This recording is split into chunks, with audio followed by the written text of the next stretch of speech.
naming banal, ikaw ang bukalan ka ng kabanalan.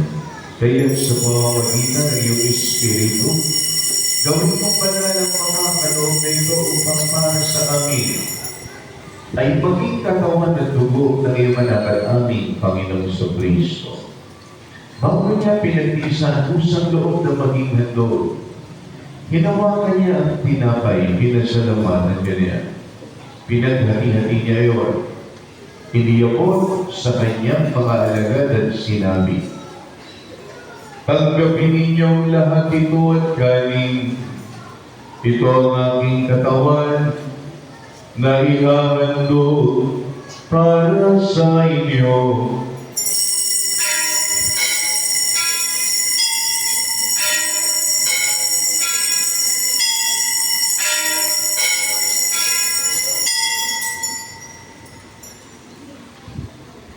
Ganyan din naman ang matapos ang magunan, ginawa niya ang kalis, muli niyang pinasalamatan.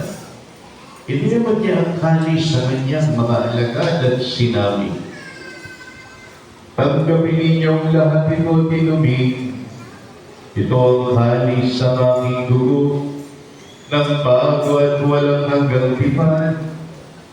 Ang aking dugong ibubuhos para sa inyo at para sa lahat, sa ikapagpapatawad ng mga kasalanan. Gawin ninyo ito sa pag-alala sa akin."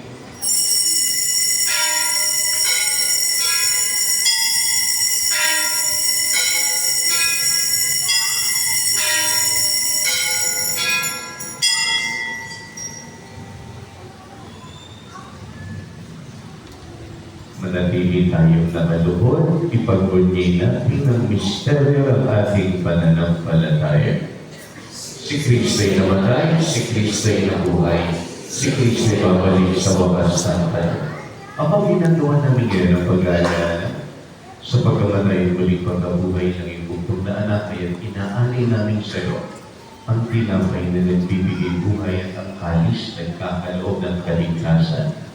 Kami po'y nagpapasalamat dahil kami minarapat na makiisa sa harap mo para maglingkod sa iyo.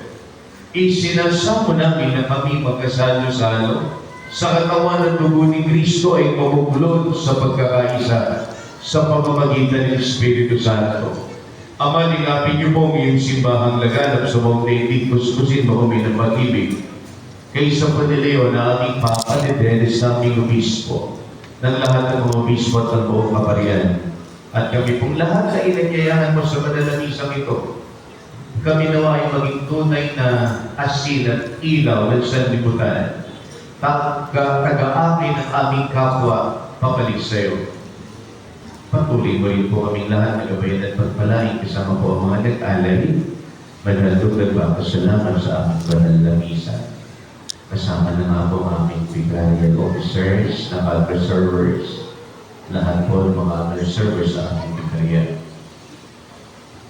Alalahanin niyo po mga mahal namin sa buhay na yumaon. Sila at pinagdarasal namin sa misa ngayon. Ang mga kaluluwa sa purgatorio at ang mga kaluluwa na walang mag-alaala, kawaan niyo po sila at patuloyin sa iyong kaliwanagan.